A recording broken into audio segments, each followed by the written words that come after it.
Assalamu Walaikum. Hello friends, how are you? Welcome back to my new video. In this video, I am going to show you how to change capital letters to lowercase in Microsoft Publisher. Let's get started. At first, we have to open a Publisher document and take some text. Now we can see here all text are capital letters. Now we can change these capital letters to lowercase. Firstly, select the whole text.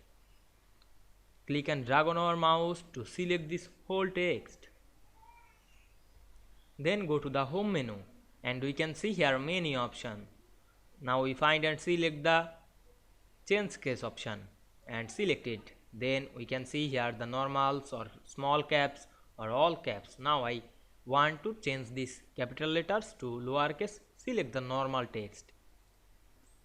Then we can see we change these capital letters to lowercase in this publisher document very easily. You can apply more than style like bold, italic, underline, strike through, etc.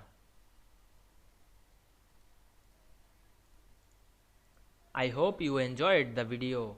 Please like, comment, share and subscribe my channel. Thanks for watching.